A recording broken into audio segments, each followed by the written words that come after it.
The darkness is coming for you, Exile. The deeper you go, the quicker the darkness will kill you. What secrets will be buried with us? What secrets remain to be dug up? I know a secret, Exile. Do you?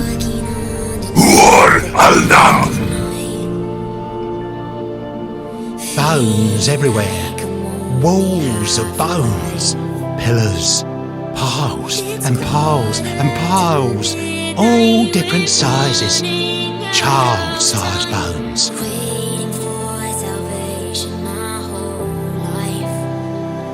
Eternal relics on vile ruins. Vile ruins on a living graveyard. Down and down and down. Layers and layers. Years and years. Carrying us deeper and deeper into the unknown and unknowable. I know a secret, Exile. You? I am Sin, the Forgotten One. There was a time bathed in the shadows of lost memory, when men and women like you could ascend. These few could reach out into the quickening mists of immortality and grasp the power of godhood. The sacrifice most often being of one's humanity.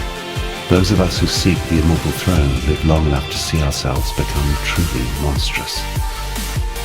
A traveler on the winds, Garo-Khan pridefully plundered the sky for its secrets. She was once my friend and companion.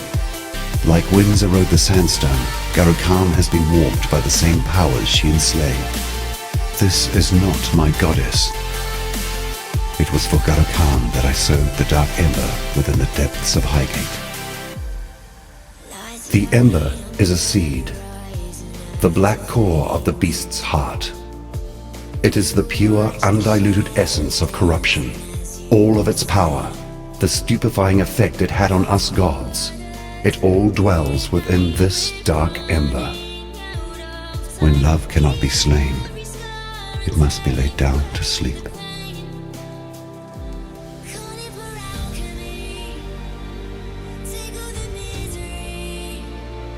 It is the Val who began the use of virtue gems. While they were highly advanced in their technology, the Val were rather brutish in their social practices, and yet constructed elaborate sacrificial altars in the centers of their cities. The city rose to prominence during the reign of Queen Tetzlapokal. The lost temple of Atzoatl is said to be the most famed in all Val history and myth. The temple began its construction in the final years of the Val Empire. The pyramid lies north of the Frisian forest, buried beneath the mantle upon which San rests. At last, Atzoatl. Talks of Queen Atsiri. It was said of the beautiful Atsiri that she wished to see her likeness reflected in the still waters of history. They carried their virtue gems to Doriani's cradle. The historian finishes that it was a price they needed to pay to ensure a Valish future. Sacrifice, communion, the harvest moon, an unsettling combination. Our final night of fear, our final night of suffering. Our queen is dead. Doriani is dead. So many have fallen, so many have changed. We have succeeded where our forebears did not. We have failed ourselves. Sleep, nightmare, and the beast.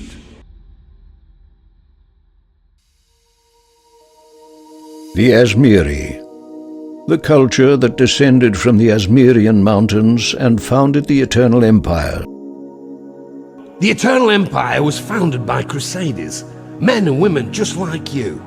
God appeared to an Azmirian shepherd boy many hundreds of years ago.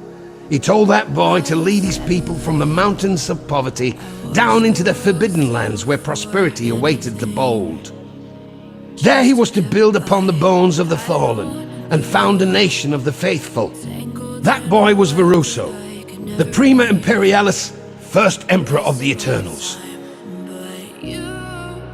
In the impressionable youth of my reign, I was encouraged to believe in the precious nature of my imperial blood. Selfish blood breeds selfish times, and the Empire paid for it with its own blood.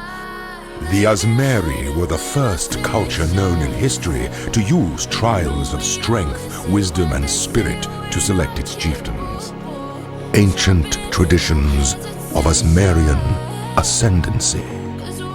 I, Izaro Frecius, shall return us to justice.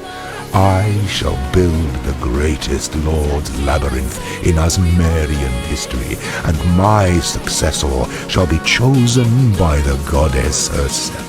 Only when the Lord's Labyrinth is drenched in selfish blood can a true leader ascend the throne.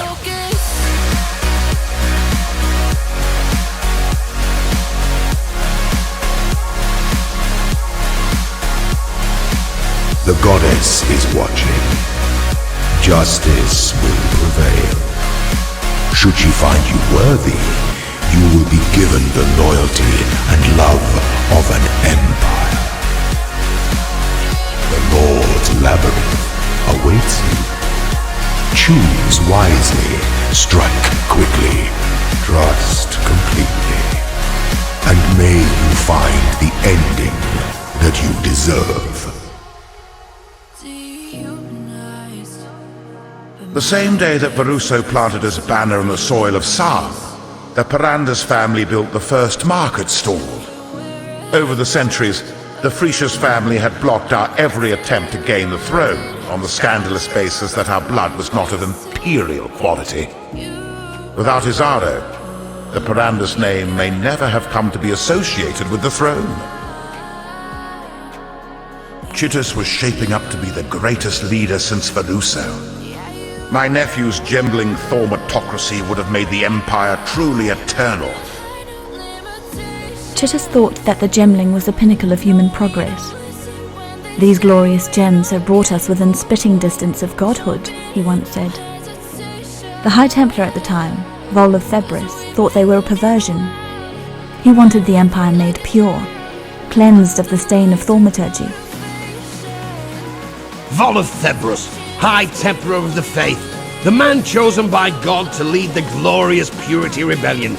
God gave him intelligence, power, charisma, and tenacity. And what did he do with it all?